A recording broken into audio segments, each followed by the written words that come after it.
Good morning, everyone. It's early here. It's cold outside. Yes, as you can tell. Yeah.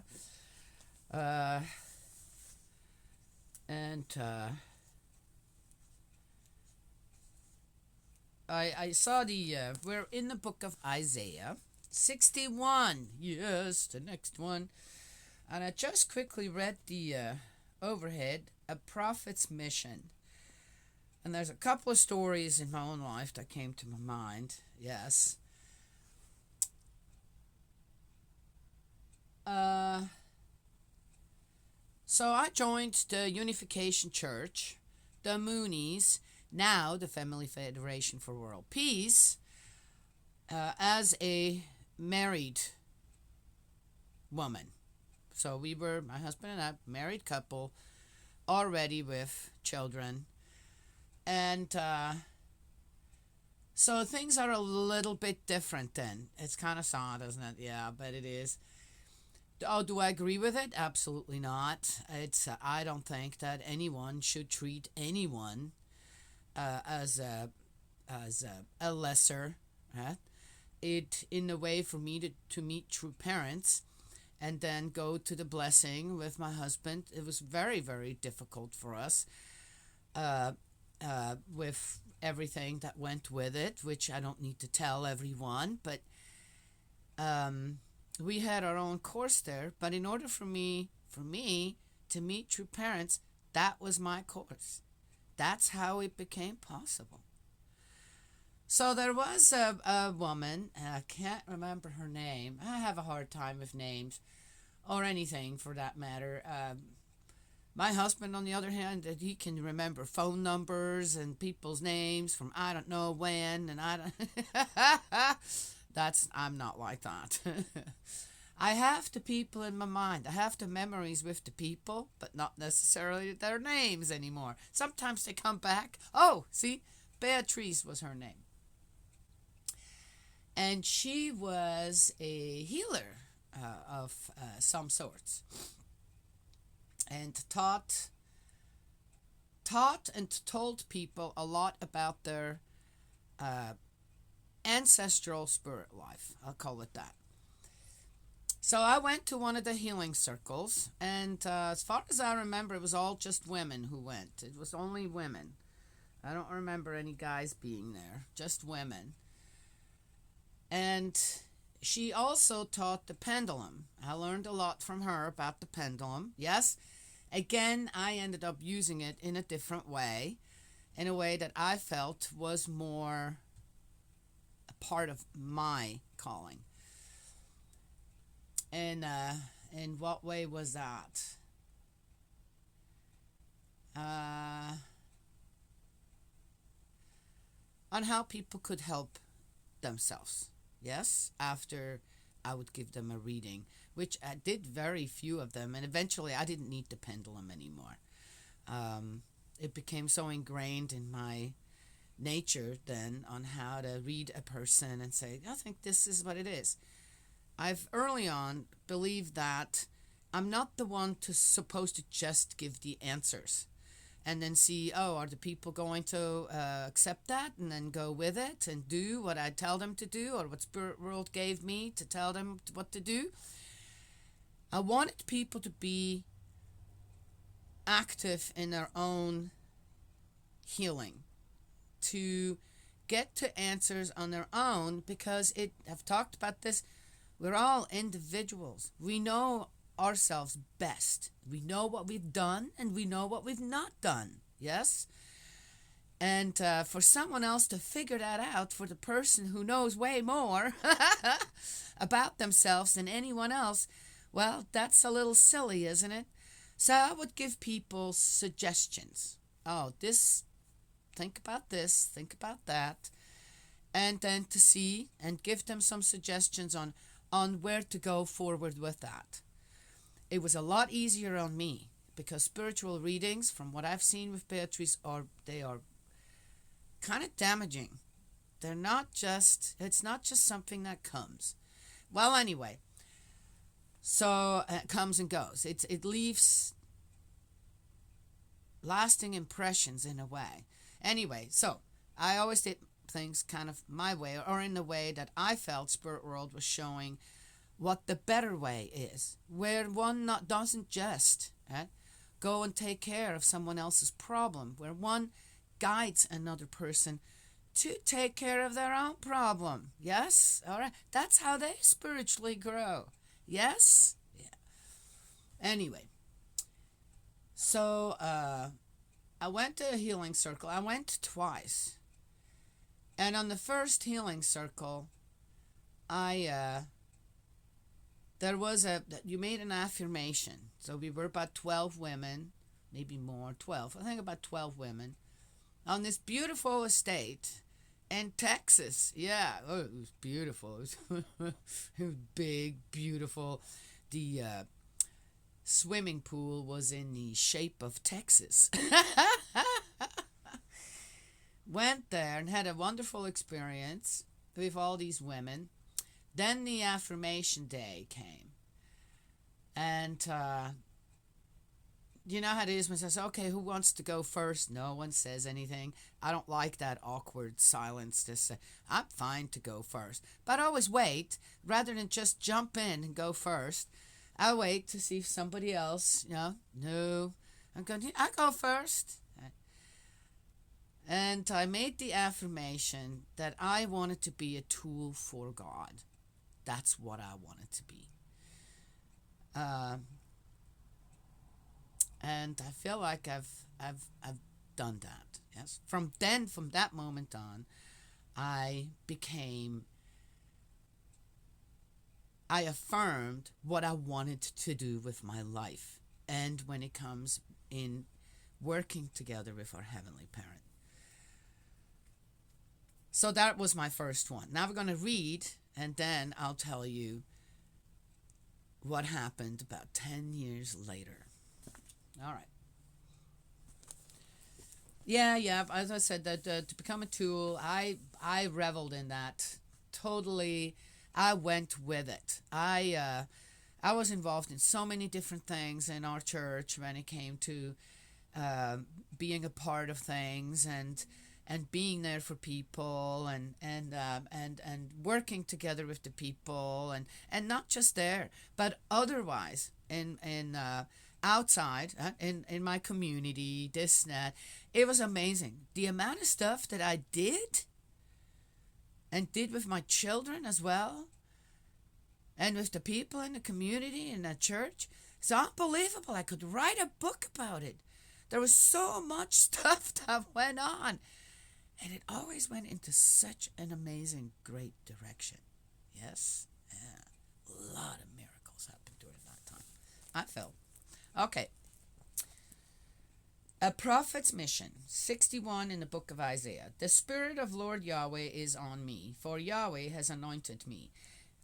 Oh, he has sent me to bring the news to the afflicted, to soothe the brokenhearted, to proclaim liberty to captives, release to those in prison, to proclaim a year of favor from Yahweh and a day of vengeance from our God, to comfort all who mourn, to give to Zion's mourners, to give them for ashes a garland, for mourning dress the oil of gladness, for despondency festal attire, and they will be called terebinths of saving justice.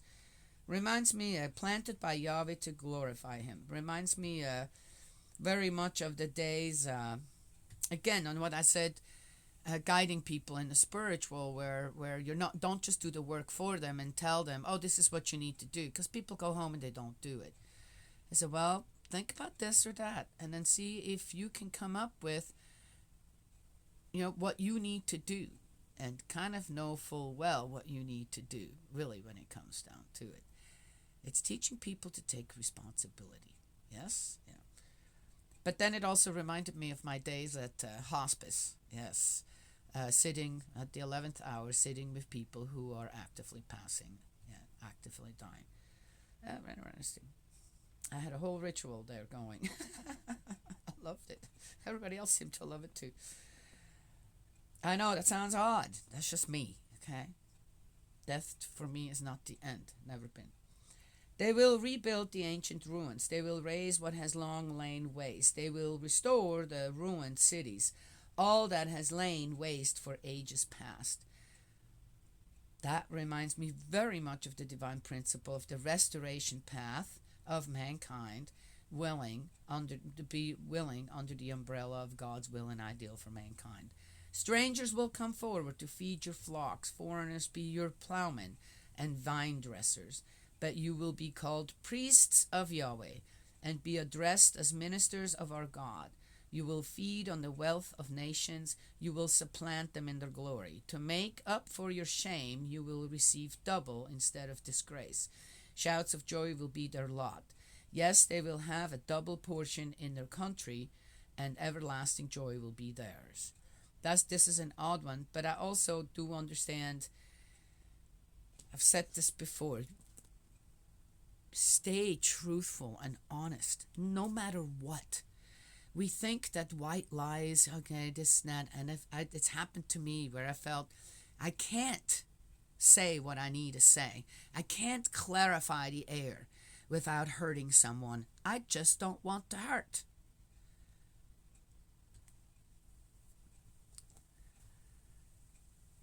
So I've become very good at, if I'm not asked, I just won't say it. If I'm asked, though, I will tell the absolute truth and be honest about, yes, things. And I think the part of the shame is, again, pointing the finger at others and knowing full well that in one's own life there are the same things happening. That's shameful. For religions to point the finger at others, other religions, and even, as it is happening right now, or trying in South Korea, to dissolve organizations, religious organizations. And in order for that to happen, supposedly there have to be other powerful religions against it, or for it, rather, with the South Korean government. I can't see one religion out there that doesn't have a whole bunch of baggage to restore themselves. So to do that, that is, to me, that is such blasphemy. It's also kind of repeating history. Yes? On the national level, how was Jesus persecuted by his own people? By the leaders of the religion of his own people. Due to jealousy. And now, on the worldwide level, True Mother, on our religion, our movement, and others in South Korea, other pastors being persecuted on a worldwide level, with having all these religions now, wanting all these religions to become a part of, behind that South Korean president. Wow, that's history repeating itself, but also restoration in progress. Faith forward, my brothers and sisters. Faith forward. Keep the love. That's all I have to say to that. Okay. For I am Yahweh. I love fair judgment. I hate robbery and wrongdoing, and I shall reward them faithfully, make an everlasting covenant with them. Their race will be famous throughout the nations, and their offspring throughout the peoples. All who see them will admit that they are a race whom Yahweh has blessed. Is it that their race will be famous throughout the nations and their offspring throughout the peoples? Is it really that? Is that kind of what we're expecting to get in return? I'll tell you, it'll never happen in my life, but I know that I have lived the most glorious life with my heavenly parent, with my brother Jesus, with the spirits in spirit world on the side of goodness, yes? And have been instrumental in helping the ones that need restoration there as well. That's glorious to me, yes? So if one fame, do I need that fame? I said, you become a tool. You want to be useful. You want to be the best that you are at. The best at. Did I say that right? I don't need to be famous throughout the nations. Why?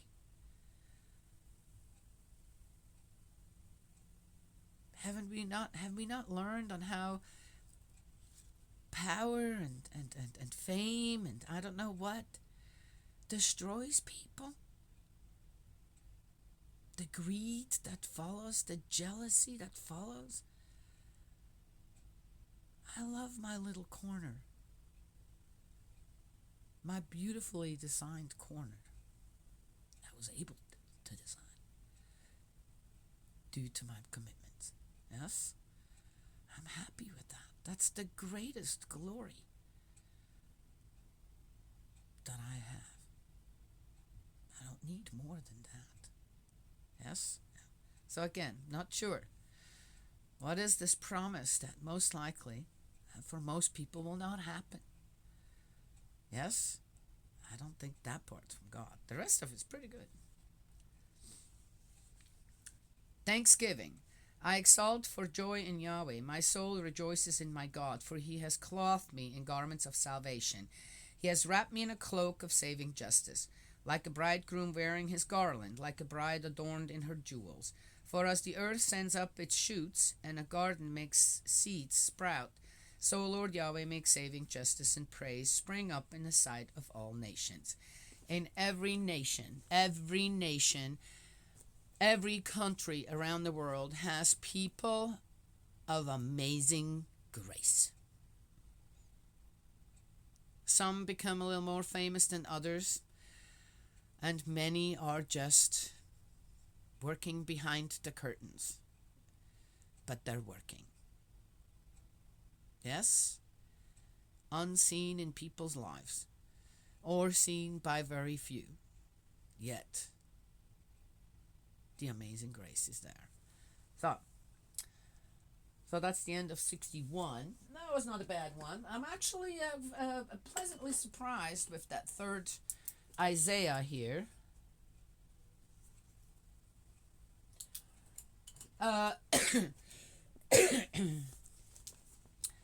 That affirmation has never left my mind, my heart to mind, my life after that.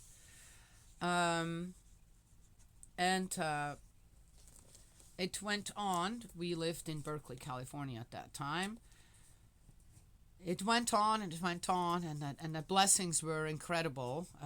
Gosh, I could tell stories, not just on how I was helping out, but on how the foundations that were built with that giving or give and take, that as a tool for my heavenly parent. The rewards were incredible. And again, not in a way that here the riches are coming. It is no, we had to work for it ourselves. But the thing is that due to the fact that we had as a family this really amazing foundation, the things just fell in place in a way.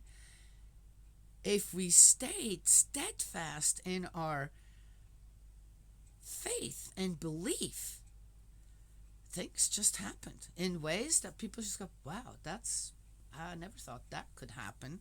For example, when we bought our house. But I'm not going to get into that one. And then sold our house 7 years later. Oh my gosh, both stories are incredible. But there's something that happened before we left.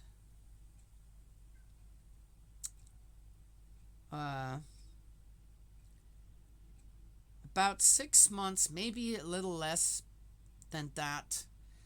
I've said this. I've suffered from migraines and headaches all my life since 6 years old. You learn to live with it. I mean, what are you gonna do? And I got a pretty good handle on how to handle them. So. And then about 6 months, I didn't notice. I have to tell you honestly, I guess I was too busy. Maybe 3 months, maybe a few weeks, just, I don't know. I can't remember. We moved from Berkeley, California in 2003 to the Kentucky mountains. And we were there, and the elevation's quite a bit higher as well. But again, that whatever happened earlier already in Berkeley, California. And I suddenly realized I have not had a migraine or a headache. And I couldn't tell in how long. And I thought, oh my gosh, wait a minute. What? I was, let's see, 37? I believe 37. I always thought it was 33. That's not true, though. I don't know why I went that far back. It was about 37, I believe. And I realized that my migraines and my headaches were gone. They were just gone. There was nothing that happened that was like I was told, oh, once she gets into puberty, and then it was once she has her first child. Oh, and then, yeah, and then they didn't know what else to say, because because none of it ever made a difference. I've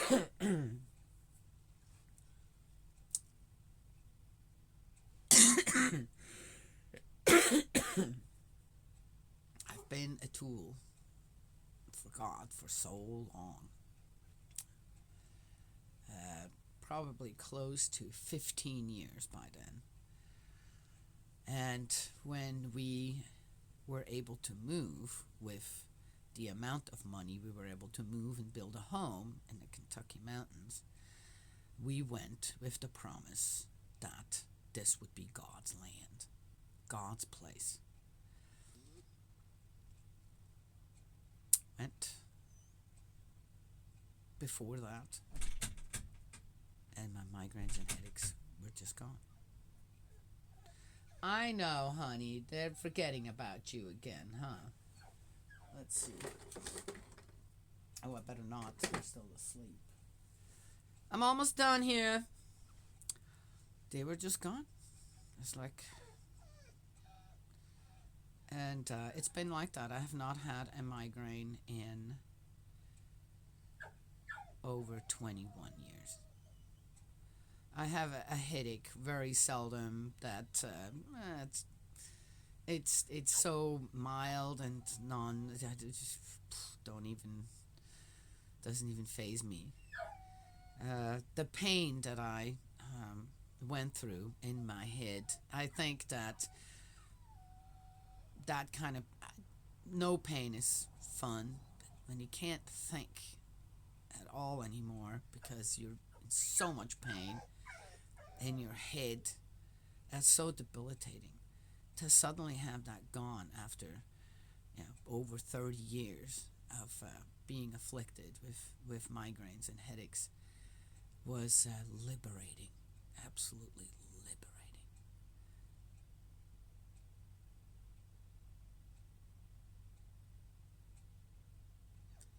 To be a tool for my Heavenly Parent has been the greatest joy and blessing for me.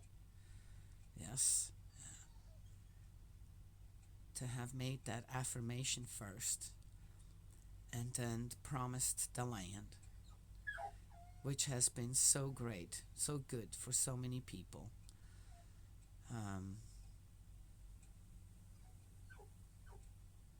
Is truly something our family can always be proud of. Yes? Yeah. All right, I've got to go. I got a dog whining at my door again. I'm coming, Ham. They let him out and then they forget to let him back in. Yes, yeah, it is what it is, right? Yes. They don't forget. Just he takes about 60 seconds. He's ready to go back in. He's a very short-haired dog, so he's cold, and I gotta go. May Heavenly Parent bless and protect and guide you, embrace you with love. Yes.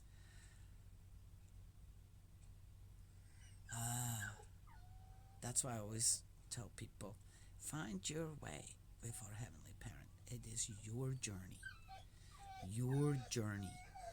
and it can be regardless with the sorrow and pain that comes with it. Yes? And I will. So, may Heavenly Parent bless, protect you, guide you, embrace you with love one more time. And I will talk to you all another time.